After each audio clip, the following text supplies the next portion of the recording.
You're watching Pop Culture Paradox, theories nobody asked for. On this episode, we pay tribute to the legacy of Duck, the Carbine High Massacre.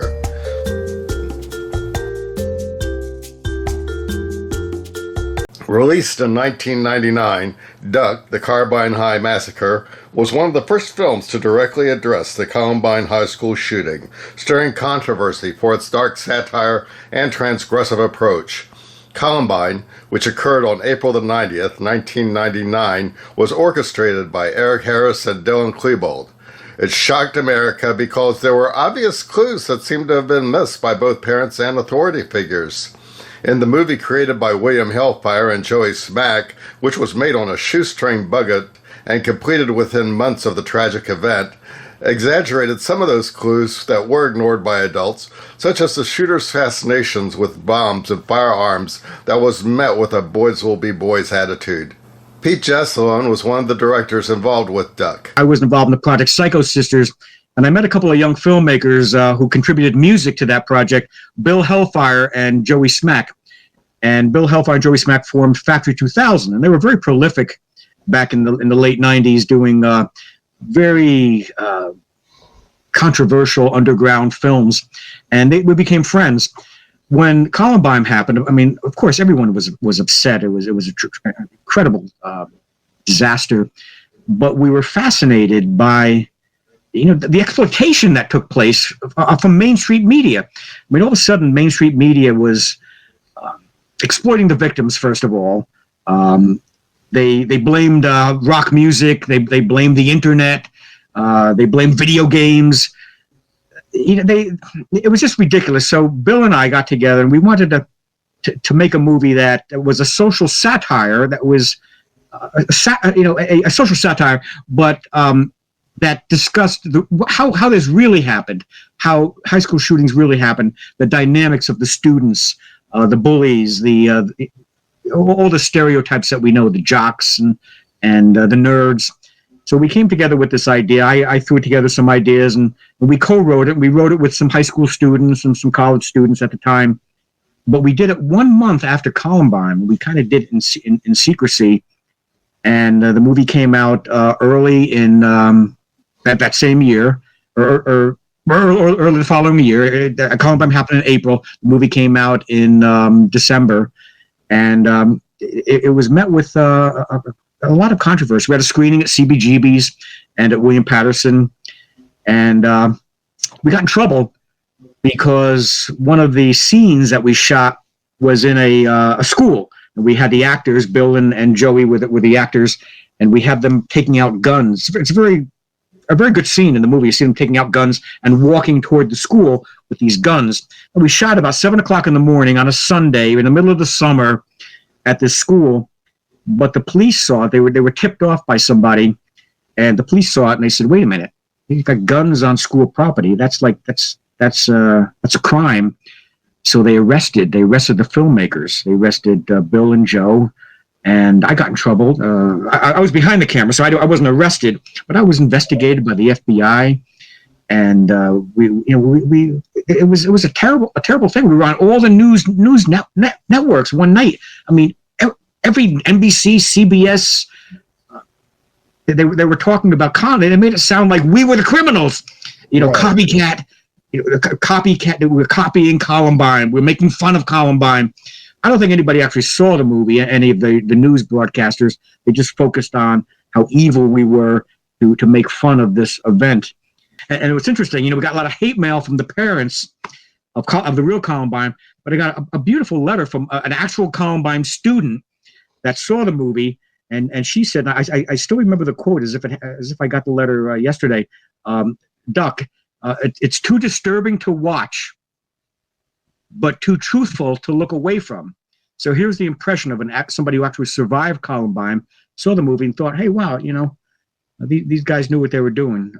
We really tried to get into and nobody has names. They're all like the jock, the nerd, the Bible girl. They're all stereotype people, except the killers. So we're criticized for taking the point of view of the killers, but it really doesn't.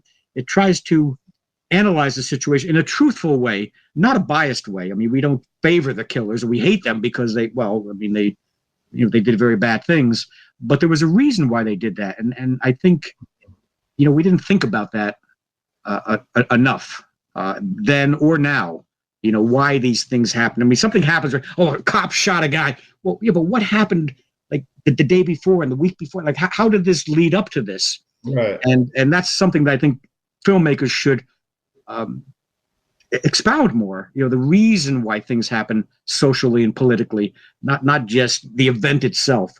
So I think it's an intelligent movie, and it still stands up today. I wish we shot it a little, on better. I mean, there was no digital back then. It was like SVHS tape, so it's kind of grainy. But hey, what do you want? It is what it is. Well, one creature that kind of resonates with me more now than it did then was the Janitor. You know what you must do. Time is running out, boys. I'll be in touch. And the thing about him is he's like a magnet of conspiracy theories, pretty much. And we were mentioning, I had forgotten that there were conspiracy theories going on. Of course, trying to blame rock music and all for it. But today it's through the roof with people saying that, some people saying that these things never even happened. That's right. The moon landing and high school shooting. Yeah. Well, back then they thought that one of the conspiracy theories was that the boys, the kids that the Columbine killers were influenced by the government, or perhaps somebody they were hypnotized, or their brains were altered. And there was a third shooter, a third killer. And you could even see some, I think there's still some videotapes where you see a person and supposedly the third gunman or the third killer. I forgot about so we try to exploit that. Did you know that I play the janitor in that movie? Oh wow!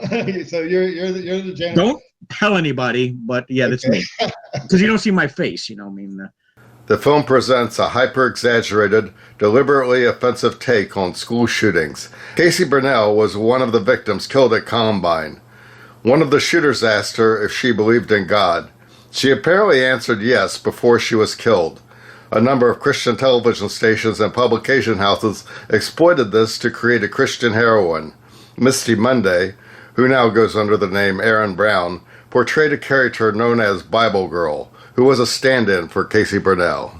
William Hellfire, real name Bill Applegate, was already known in the underground film scene for his work with Factory 2000, a micro-budget production outfit specializing in exploitation, horror, and fetish films. Duck, the Carbine High Massacre, was an early example of his penchant for shock cinema, but Hellfire eventually moved toward more serious and artistic fare, though his work remained unapologetically transgressive. His output, often associated with labels like alternative cinema and seduction cinema, continued to be celebrated within cult film circles. Joey Smack appeared in several Factory 2000 and seduction cinema productions, but after the early 2000s, he faded from the public eye. Unlike Hellfire, who continued making films, Smack's involvement in underground cinema was brief, and he never resurfaced with new directorial efforts. His work on Duck remains his most influential contribution to indie filmmaking. Pete Jacelone has a number of works, like Psycho Sisters, The Killer Clown Meets the Candyman, and The Cannibal Killer, The Real Story of Jeffrey Dahmer, that are available on major streaming channels. Aaron Brown, aka Misty Monday, appeared in several films under the Factory 2000 and Seduction Cinema labels. She eventually turned to directing and created an interesting visual experience with Voodoo Blues, an interesting work of underground cinema which seems to recall to the mind the works of Maya Deren as well as Louis Buñuel and Salvador Dali for Un Chien Andalou or Andalusian Dog. Joey Smack continued as a cinematographer and actor, but unfortunately died on June the 29th, 2019 in Hawthorne, New Jersey. Despite, or perhaps because of, its controversial subject matter, Duck, the Carbine High Massacre developed a cult following. The film's low-budget guerrilla-style production, combined with its irreverent and grim sense of humor, made it a staple among underground and shock cinema enthusiasts. Its influence can be seen in later indie exploitation films that tackled extreme subject matter with dark humor and nihilism. Love it or hate it, Duck exemplifies the fearless and sometimes reckless spirit of underground cinema at the turn of the millennium. The film was part of a larger wave of micro-budget shock films that thrived in the late 90s and early 2000s, fueled by underground video labels like Sub Rosa, Alternative Cinema, and Trauma. These films catered to niche audiences who sought extreme and transgressive content, often dealing with taboos mainstream cinema would not touch.